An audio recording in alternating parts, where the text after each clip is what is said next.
इशारे मिल रहे हैं और रिपोर्टिंग हो रही है कि अमेरिका तबाहकुन बहरान की जकड़ में आ रहा है। अमेरिका में स्याह फार्म शहरी जॉर्ज फ्लॉयड की हलाकत के खिलाफ पुरतशद्दुद मुजाहरे इस वक्त फैले हुए हैं और पुलिस पर हमले भी जारी हैं। न्यूयॉर्क का जो दिल है मैनहट्टन समेत कई इलाके मैदान जंग बने हुए हैं। कारोबारी मराकज़ में तोड़ फोड़ हुई है, लूटमार का सिलसिला जारी है।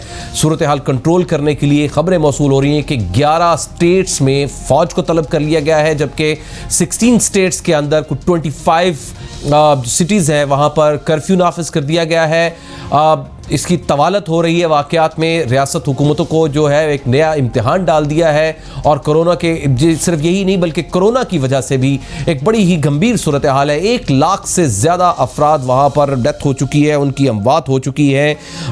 कई इलाके मैदान जंग बने हुए हैं। सोशल मीडिया पर आए रोज़ नई से नई हमें फुटेजेस देखने को मिलती है। कई जगह नजर आतिश कर दी गई हैं। ब्रॉक्स है, क्वींस है, लॉन्ग आइलैंड है, स्टेटन आइलैंड है, यहाँ पर मुजाहरे हुए हैं। मुख्तलिफ स्टेट्स के अंदर तरह तरह की हमें फुटेजेस मौसूल होती हैं। गोलियाँ चलती हैं, रबर की गोलियाँ चल रही हैं, गाड़ियों को नजर आतिश किया जा रहा है। लॉस एंजलिस में, मियामी में, अटलांटा में, शिकागो में, सेंट पॉल में, क्लूलैंड में, कोलंबस में, पोर्टलैंड में, फिलाडेल्फिया में, पिट्सबर्ग में, Columbia, Nashville, Salt Lake City, Chicago, New York, यहाँ पर मुतअद्दिद गिरफ्तारियां भी हो चुकी हैं। अब वहाँ सूरत हाल क्या है, अभी क्या बन रहा है और इसको हम कितनी ख़तरनाक या तशवीशनाक सूरत हाल करार दे सकते हैं, इसके लिए बात करते हैं। सीनियर सहाफ़ी और तज्ज़ियाकार वाशिंगटन से हमें ज्वाइन कर रहे हैं फैज़ रहमान साहब।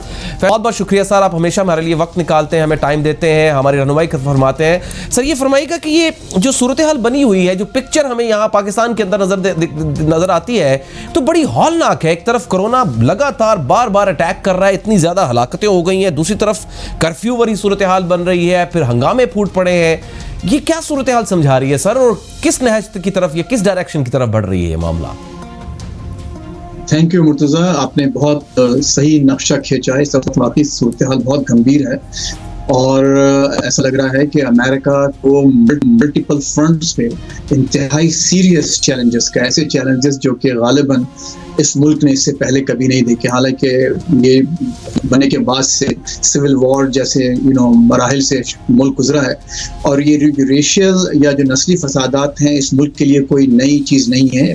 बेपनाह फसादात हो चुके हैं, कई लोग इससे पहले भी मारे जा चुके हैं, लेकिन इस दफ़ा मामला बहुत मुख्तलिफ है। एक तो ये कि जिस तरह से जो वाइड स्प्रेड ये फसादात हैं या जो एहतजाजी मुजाहरे हैं, रॉयट्स हैं, फसादात तो मैं इसलिए नहीं कहूँगा, ऐसा नहीं हो रहा है कि बाकायदा कोई गोरे और काले आपस में लड़ रहे हों। ये बेसिकली लोकल एडमिनिस्ट्रेशंस हैं और मुजाहिरीन जिसमें काले, गोरे और दूसरी तमाम रंग और नस्ल के लोग शामिल हैं, सिर्फ काले ही शामिल नहीं हैं। तो ये जो मुजाहरे हैं या जो राइट्स हैं और जिसमें अब लूटिंग का एक अंसर भी शामिल हो गया है कि स्टोर्स लूटे जा रहे हैं, गाड़ियाँ जलाई जा रही हैं, तो ये बहुत कम ऐसा देखने में आया कि एक साथ इतने शहरों में बैक वक्त इस किस्म के मामलात लोगों के सामने आए। और जैसे कि आपने खुद कहा कि फिर कोरोना के मसाइल हैं, 1 लाख से ज़्यादा, यानी दुनिया में सबसे ज़्यादा हलाकतें इस वायरस से अमेरिका में हुई हैं।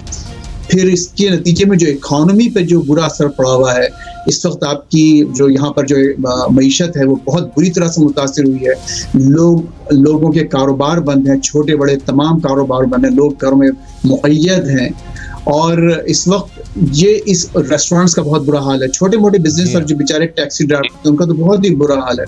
तो नतीजतन आप एक जो उभरती हुई जो एक तस्वीर सामने आ रही है वो अमेरिका के लिए बड़ी खतरनाक है। ऑन टॉप ऑफ इट ये एक इलेक्शन का साल है, यानी इसमें दोनों पार्टीज इस बारे में बहुत ज़्यादा उनकी कोशिश ये है कि जाहिर है रिपब्लिकन्स चाहते हैं कि ये रिलेक्ट हों सदर ट्रम्प, और इन्होंने जो चैलेंज जो पेश किया है, बाइडेन एक अच्छे कैंडिडेट हैं, लेकिन आम तौर पर इनके बारे में ये ख्याल है कि थोड़ा सा वो उनमें वो कुव्वत या वो अभी यानी कहना चाहिए फैशन नज़र नहीं आ रहा जो कि एक ट्रम्प जैसे कैंडिडेट को हराने के लिए ज़रूरी है।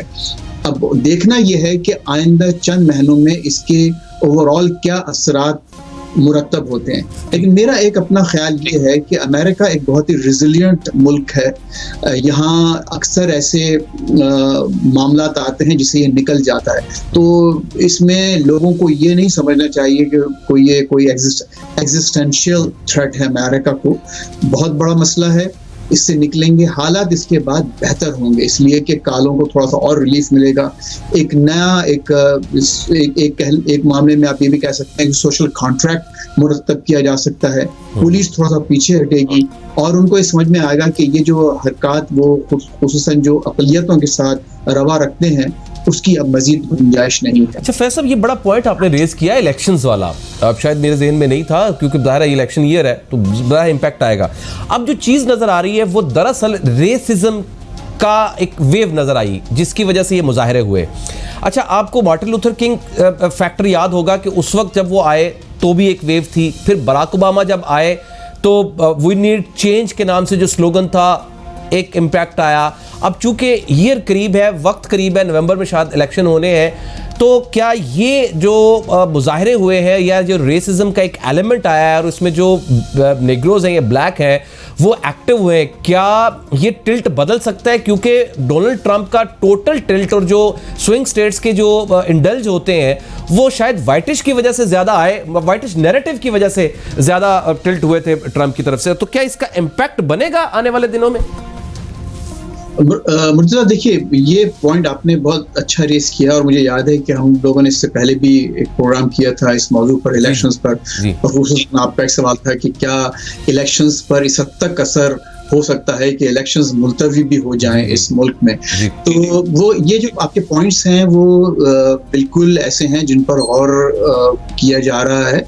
और लेकिन इत्तलान ये अर्ज है कि जो सदर ट्रंप जीते थे 2016 में, तो वो जो एक स्विंग स्टेट्स जहाँ कहा जाता है, जहाँ पर फैसला कुन मार्का हुआ था दोनों कैंडिडेट्स में, हिलरी क्लिंटन और ट्रंप में, तो वो उनमें जो फर्क था वोटों का वो अबाउट 70,000 वोट्स थे, जिसकी बुनियाद पर वो ट्रंप उन स्टेट्स को जीते और फिर ओवरऑल उनकी एक विक्ट्री अमल में आई। हालांकि अगर आप देखें तो बहैसियत मजमूई पॉपुलर वोट्स हिलरी क्लिंटन ने ज्यादा लिए थे, लेकिन ये जो बैकफील्ड स्टेट जिन्हें कहा जाता है उसमें चूंकि सदर ट्रंप 70,000 के करीब वोटों से ज्यादा वोटों से जीत गए थे, इसलिए वो सदर बन गए। अब देखना ये है, और उसकी वजह ये थी कि बहुत से जो सियाफाम वोटर्स थे या बहुत से जो और एथनिक बैकग्राउंड्स के जो वोटर्स थे वो बाहर नहीं आए थे इन स्टेट्स में।